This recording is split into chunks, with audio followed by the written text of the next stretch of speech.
نحمده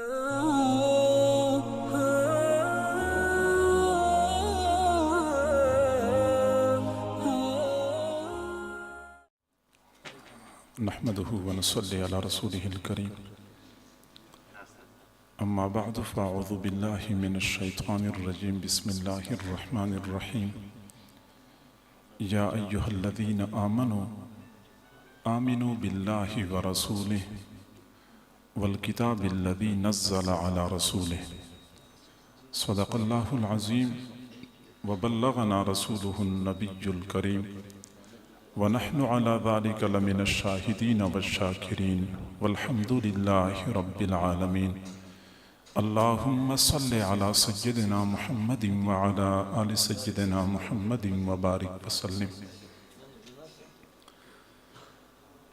اللہ رب العزت نے اس امت کو دو عظیم نعمتیں عطا فرمائی، کتاب اللہ اور رسول اللہ صلی اللہ علیہ وسلم۔ کتاب اللہ سر چشمہ ہدایت ہے، دستور حیات ہے، منشور حیات ہے، ضابطہ حیات ہے، بلکہ سچی بات یہ ہے کہ انسانیت کے لیے آب حیات ہے۔ اور رسول اللہ صلی اللہ علیہ وسلم وہ پاکیزہ ہستی ہیں جنہوں نے انسانیت کے سامنے کتاب اللہ پہ عمل کر کے دکھانا تھا اور اپنا فریضہ پورا کر کے اپنے رب کے پاس تشریف لے گئے۔ قیامت کے دن کتاب اللہ اور رسول اللہ صلی اللہ علیہ وسلم دونوں اپنے متعلقین کی شفاعت کریں گے اور ان کی شفاعت کی بدولت گناہگار لوگ جہنم سے خلاصی پا کر جنت کے مستحق بنیں گے۔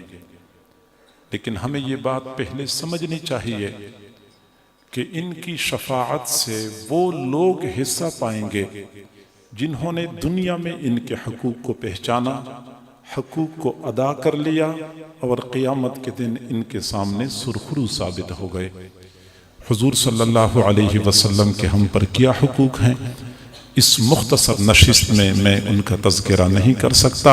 آپ حضرات نے بارہا علماء سے واعظین سے سنے ہوں گے۔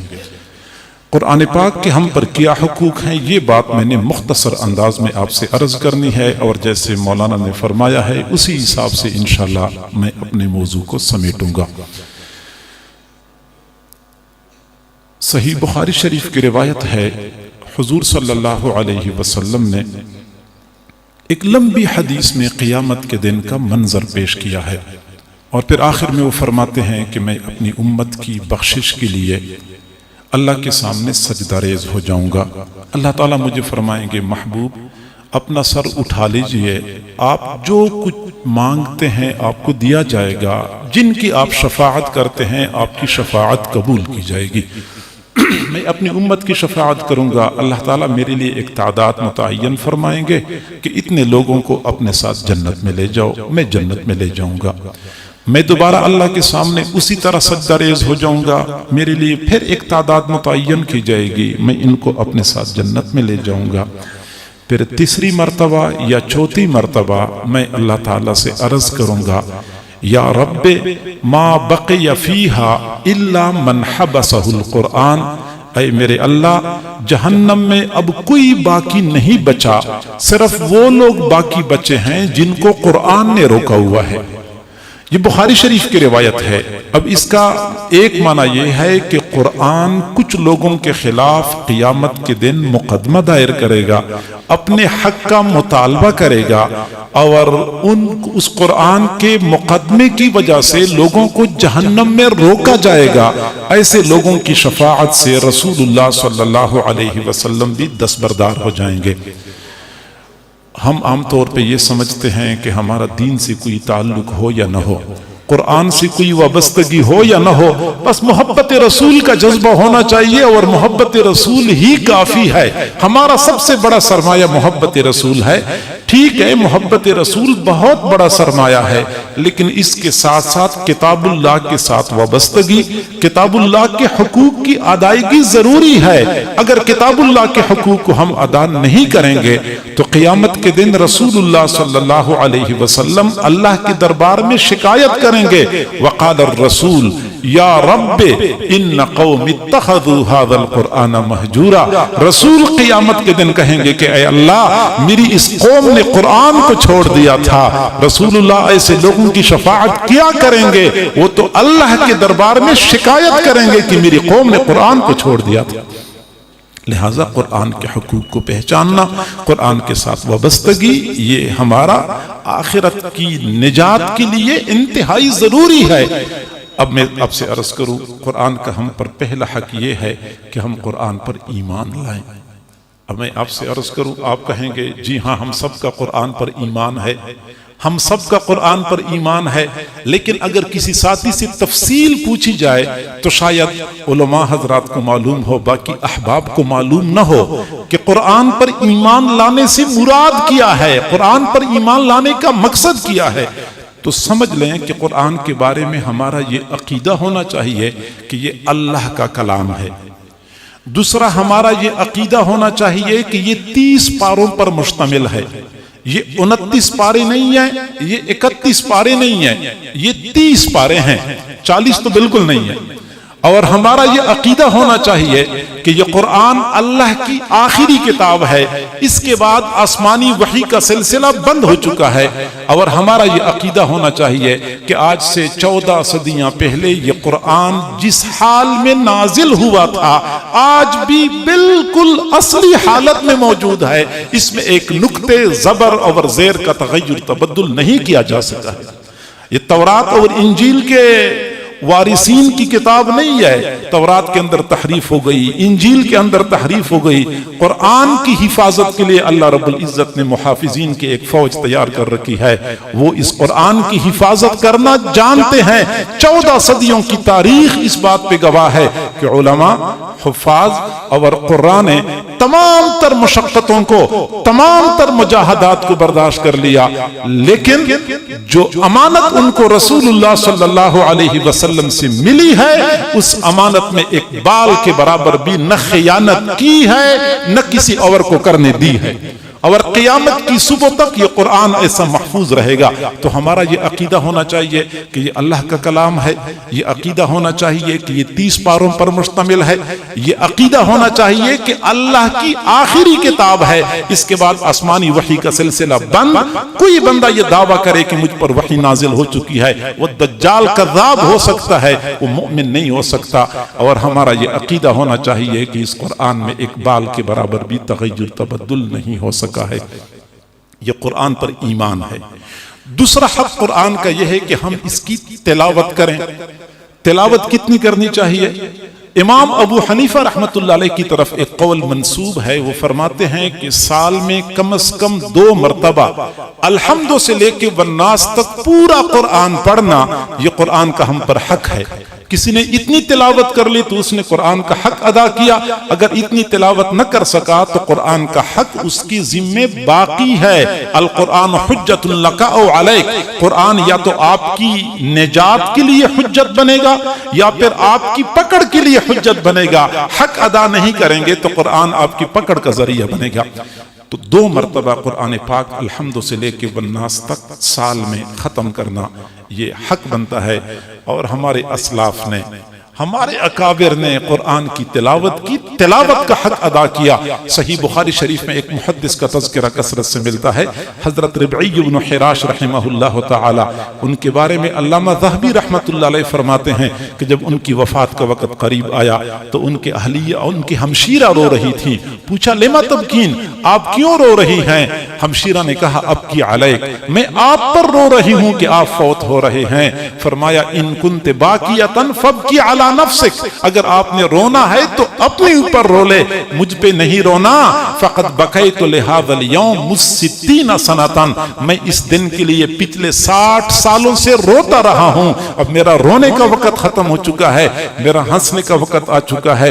پھر اپنی ہمشیرہ کو فرمایا آپ اپنے اس بھائی کے بارے میں کیوں رو رہی ہیں جس بھائی نے گھر کے اس کونے میں 6000 مرتبہ قرآن پاک ختم کیا ہے؟ جی ہاں، پڑھنے والوں نے پڑھا ہے اور حق ادا کیا ہے قرات کا۔ یہ قرآن کا ہم پر حق ہے۔ قرآن کا ہم پر اگلا حق یہ ہے کہ ہم اس کو یاد کریں۔ پورا قرآن یاد کرنا مستحب ہے، لیکن اتنا قرآن یاد کرنا کہ ہم 5 وقت نماز مسنون قرات کے ساتھ ادا کر سکیں، اتنا قرآن یاد کرنا ہم پر واجب ہے۔ لہٰذا مسنون قرات کے مطابق صرف آخری 10 سورتیں ہم یاد کر لیتے ہیں اور اس پر مطمئن ہو جاتے ہیں، نہیں، مسنون قرات کے مطابق ہم نماز پڑھ سکیں، اتنا قرآن یاد کرنا ہم سب پر واجب ہے۔ یہ قرآن کا ہم پر حق ہے۔ قرآن کا ہم پر اگلا حق یہ ہے کہ ہم اس کو سمجھیں، کیونکہ قرآن پڑھنا بھی ثواب ہے، لیکن سب سے زیادہ ثواب کا کام اس پر عمل کرنا ہے۔ عمل کرنے سے پہلے قرآن کو سمجھنے کی ضرورت ہے، لیکن افسوس سے کہنا پڑتا ہے کہ اس امت نے سب کچھ سمجھ لیا، آج اس قوم نے سب کچھ سمجھ لیا، اگر نہیں سمجھا ہے تو قرآن نہیں سمجھا ہے۔ افلا یتدبرون القرآن ام علی قلوب اقفالها، یہ قرآن میں تدبر کیوں نہیں کرتے؟ کیا ان کے دلوں کو تالے لگ چکے ہیں؟ سب کچھ یاد کر سکتے ہیں، سب کچھ سمجھ سکتے ہیں، لیکن قرآن نہیں سمجھ پاتے۔ میں دوستوں سے کہا کرتا ہوں کہ دنیا میں 7 عجائبات مشہور ہیں، لیکن ایک 8واں عجوبہ اور بھی ہے، وہ ہماری صرف مسلمان امت میں ہے، مسلمان قوم میں ہے، کہ ایک مسلمان روزانہ 5 مرتبہ اپنے اللہ کے سامنے کھڑا ہو جاتا ہے اور اپنے اللہ کے سامنے نماز میں ہم کلام ہوتا ہے۔ بندہ کہتا ہے الحمدللہ رب العالمین، اللہ جواب دیتا ہے حمدنی عبدی۔ بندہ کہتا ہے الرحمن الرحیم، اللہ جواب دیتا ہے مجدنی عبدی۔ بندہ ایک آیت پڑھتا ہے، اللہ جواب دیتا ہے، بندہ اگلا آیت پڑھتا ہے، اللہ اوپر سے جواب دیتا ہے۔ لیکن 5 مرتبہ اپنے اللہ سے ہم کلام ہونے کے باوجود بندے سے پوچھیں، اس بیچارے کو نہیں پتا ہوتا کہ میں نے اللہ سے کیا بات کی ہے، اللہ نے مجھے کیا جواب دیا ہے۔ پرانے زمانے میں لوگ خطوط بھیجتے تھے ایک دوسرے کے پاس پیغام پہنچانے کے لیے، تو اکثر لوگ ان پڑھ ہوا کرتے تھے، کسی کا بیٹا بیرون ملک ہوتا تھا تو وہاں سے خط بھیجتا تھا، اب گھر والوں کے پاس خط پہنچ جاتا تھا تو بیچارے بےتاب اور بے قرار ہوتے تھے کہ کوئی ایسا بندہ مل جائے جو ہمیں یہ خط پڑھ کے سنائے کہ ہمارے بیٹے نے ہمارے لیے کیا پیغام بھیجا ہے، ہمارا بیٹا خیریت سے ہے، خوش ہے، کیا مسئلہ ہے۔ اپنے بیٹے کا خط سمجھنے کے لیے، پڑھنے کے لیے والدین بے قرار ہوا کرتے تھے۔ ہمارا حال یہ ہے، نماز پڑھ رہے ہوتے ہیں، عین نماز کے دوران جیب میں وائبریشن ہو جائے، بس سلام پھرتی سب سے پہلے موبائل نکالتے ہیں، میسج پڑھتے ہیں کہ مجھے کسی نے کیا میسج بھیجا ہے۔ وہ دنیا والوں کے میسج پڑھنے کے لیے بے قرار رہنے والوں، کبھی ہم نے غور کیا ہے کہ 14 صدیاں پہلے انسانیت کے نام اللہ رب العزت کی جانب سے ایک پیغام آیا ہے، ہمارے گھروں میں طاقتوں میں ہم نے سجایا ہوا ہے، کبھی ہم نے اس کو سمجھنے کی کوشش کی ہے؟ میرے اللہ نے اس پیغام میں مجھے کیا کہا ہے اور مجھ سے کیا مطالبہ کیا ہے؟ تو قرآن کو سمجھنا یہ قرآن کا ہم پر حق ہے۔ قرآن کا اگلا حق قرآن پہ عمل کرنا ہے، عمل کرنا ہے۔ اور حضرات صحابہ کرام عمل کیا کرتے تھے۔ یا یحییٰ خذ الکتاب بقوہ اے بعمل بما فیہ، اخرجہ البخاری۔ کتاب کو تھامنا، کتاب کے ساتھ تمسک کا معنی یہ ہے کہ بندہ کتاب پہ عمل کرے، انفرادی زندگی میں، اپنے گھر میں، بازار میں، نشست و برخاست میں، شادی غمی میں، معاملات میں، معیشت میں، معاشرت میں، قرآن ہماری رہنمائی کرتا ہے۔ ہر موڑ پہ قرآن ہمارا بہترین رہنما موجود ہے۔ ہمیں چاہیے کہ ہم قرآن پر عمل کریں، قرآن پہ عمل کریں انفرادی زندگی میں، اور اجتماعی زندگی میں بھی قرآن کو بطور نظامی زندگی نافذ کرنے میں اپنا کردار ادا کریں۔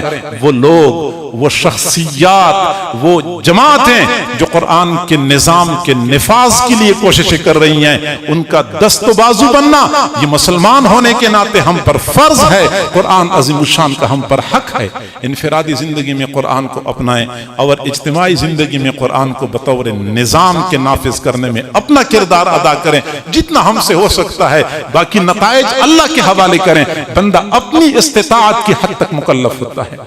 اور قرآن کا ہم پر اگلا حق یہ ہے کہ ہم قرآن کی تعظیم کریں، قرآن کا احترام کریں۔ قرآن کی تعظیم اور احترام کا ایک طریقہ تو یہ ہے، حضرت اکرمہ رضی اللہ عنہ کے بارے میں آتا ہے کانا یأخذ المصحف فیقبلہ ویضع علی عینیہ ویقول ھذا منشور ربی ھذا منشور ربی۔ حضرت اکرمہ رضی اللہ عنہ قرآن کو اٹھاتے تھے، بوسہ لیتے تھے، آنکھوں سے لگایا کرتے تھے، فرمایا کرتے تھے یہ میرے رب کا منشور ہے، میرے رب کا دستور ہے، یہ میرے رب کا منشور ہے۔ قرآن کی تعظیم یہ ہے کہ ہم قرآن کو اٹھائیں، ادب اور احترام کے ساتھ اٹھائیں۔ یہ کوئی انگریزی کی ڈکشنری نہیں ہے کہ بندہ ایسے پکڑے ایسے اٹھائے، ادب احترام کا تقاضا ہے۔ قرآن کے احترام کا تقاضا یہ بھی ہے کہ ہم اس کو چھپوائیں تو عمدہ کاغذ پہ چھپوائیں، بہترین کاغذ، بہترین جلدوں کے ساتھ مجلد قرآن ہونا چاہیے۔ ہم جب بھی بازار سے قرآن پاک اپنے بچوں کے لیے لیتے ہیں، دکاندار سے کہہ دیا کریں کہ عمدہ کاغذ والا قرآن، بہترین جلدوں والا قرآن مجھے چاہیے، کیونکہ یہ قرآن کی تعظیم ہے۔ اور آج کل الحمدللہ مارکیٹ میں اتنے بہترین چھاپا خانوں والے قرآن موجود ہیں، بندہ دیکھتا ہے دل خوش ہو جاتا ہے۔ اچھا کاغذ، اچھی جلدیں ہونے چاہیے۔ حضرت عمر رضی اللہ عنہ کے پاس ایک آدمی قرآن پاک کا ایک چھوٹا سا نسخہ لے کے آیا اور پکڑا دیا۔ حضرت عمر نے پوچھا ما ھذا، یہ کیا ہے؟ اس نے کہا ھذا القرآن کلہ، یہ سارا کے سارا قرآن ہے۔ فغضب عمر، حضرت عمر غصے ہو گئے، وضربہ بالدرہ، اس کو کوڑا مارا، وقال عظموا کتاب اللہ، کتاب اللہ کی تعظیم کیا کرو۔ یہ کیا طریقہ ہے؟ اتنے ناقص کاغذ پر چھوٹا چھوٹا قرآن لکھا ہوا ہے، یہ کتاب اللہ کی تعظیم کے خلاف ہے۔ کتاب اللہ کی تعظیم یہ ہے کاغذ عمدہ، جلد بہترین ہونے چاہیے۔ کتاب اللہ کی تعظیم یہ بھی ہے کہ ہم جس رحل پر، جس تپائی پر قرآن رکھیں وہ تپائی عمدہ ہونی چاہیے۔ افسوس سے کہنا پڑتا ہے آج ہماری دکانوں میں، ہمارے بازاروں میں جوتے رکھنے کے لیے جو ریکس رکھے ہوئے ہوتے ہیں وہ زیادہ عمدے ہوتے ہیں ان تپائیوں سے جو ہم قرآن کے لیے مسجدوں میں رکھتے ہیں۔ گویا کہ جوتوں کی تعظیم ہمارے ہاں زیادہ ہے، قرآن کی تعظیم کم ہے۔ یہ قرآن کی تعظیم کا تقاضا ہے کہ ہم بہترین رحل، بہترین تپائی کا انتظام کریں تاکہ قرآن اچھا لگے، قرآن کا رب ہم سے راضی ہو۔ اس بات پہ یہ قرآن کی تعظیم ہے۔ اور قرآن کی تعظیم یہ بھی ہے کہ ہم اہل القرآن کی تعظیم کریں۔ وہ حافظ، وہ قاری جس نے اپنے سینے میں قرآن رکھا ہوا ہے، محفوظ کر رکھا ہے، ہم اس قاری کا احترام کرتے ہیں، حقیقت میں قرآن کا احترام کرتے ہیں۔ ہم حافظ کا احترام کرتے ہیں، حقیقت میں قرآن کا احترام کرتے ہیں۔ دنیا والوں سے میں عرض کرتا ہوں کہ ہمیں کسی کی احترام، کسی کی تعظیم کی ضرورت نہیں ہے۔ سچی بات یہ ہے کہ ان حفاظ کو اللہ رب العزت نے وہ عزت دی ہے، وہ مقام اور مرتبہ دیا ہے کہ دنیا والوں کی تعظیم اور احترام سے اللہ نے ان کو مستغنی اور بے نیاز کر دیا ہے۔ میں دنیا والوں سے کہا کرتا ہوں دنیا والوں تم میرے قدموں کے نیچے ریڈ کارپیٹ نہیں بچھاتے، مجھے اس کا کوئی ملال نہیں ہے، میرے رب کے فرشتے میرے قدموں کے نیچے پر بچھاتے ہیں۔ دنیا والوں تم سوشل میڈیا پہ میرے خلاف پروپیگنڈا کرتے ہو، میری کردار کشی کرتے ہو، مجھے اس کی کوئی حسرت نہیں ہے، کیونکہ میرے رب کی مچھلیاں سوراخوں میں چونٹیاں، جنگل میں چرند پرند میرے لیے دعائیں کرتی ہیں۔ اور دنیا والوں تم پرنٹ میڈیا پہ، الیکٹرونک میڈیا پہ میرے خلاف رائے عامہ کو ہموار کرتے ہو، میرے اوپر جھوٹے الزامات لگاتے ہو، مجھے اس کا کوئی افسوس نہیں ہے، کیونکہ میرا رب فرشتوں کی مجلس میں میرے تذکرے کرتا ہے۔ دنیا والوں کی تعظیم سے ہم ویسے بے نیاز ہیں، اور جس کو ہم عزت سمجھتے ہیں نا، جس کو ہم عزت سمجھتے ہیں میرے بھائیوں، یہ ہماری غلط فہمی ہے۔ ہم یہ سمجھتے ہیں کہ دفتر جب افسر داخل ہوتا ہے تو سارے لوگ کھڑے ہو جاتے ہیں، شاید یہ عزت ہے۔ یہ عزت نہیں ہے، یہ غلط فہمی ہے۔ ہم سمجھتے ہیں کہ فوجی افسر جب چھاؤنی سے گزرتا ہے سارے لوگ سلوٹ کرتے ہیں، یہ عزت ہے۔ یہ عزت نہیں ہے، یہ غلط فہمی ہے۔ ہم سمجھتے ہیں کہ تھانے دار تھانے میں داخل ہوتا ہے سارے لوگ کھڑے ہو جاتے ہیں، یہ عزت ہے۔ میرے بھائیوں یہ عزت نہیں ہے، یہ غلط فہمی ہے۔ میں معذرت کے ساتھ عرض کرتا ہوں اتنا بڑا مجمع موجود ہے، اچانک چھت سے سانپ گر جاتا ہے، سانپ بالکل درمیان میں گر جاتا ہے، کسی نے کہا سانپ ہے، سانپ کہہ دیا تو آپ کو پورے مجمع میں ایک بندہ بیٹھا ہوا نظر نہیں آئے گا، سارے لوگ کھڑے ہو جائیں گے۔ یہ جو سارے لوگ کھڑے ہیں یہ سانپ کے احترام میں کھڑے نہیں ہیں، یہ سانپ کی تعظیم میں کھڑے نہیں ہیں، یہ سانپ کے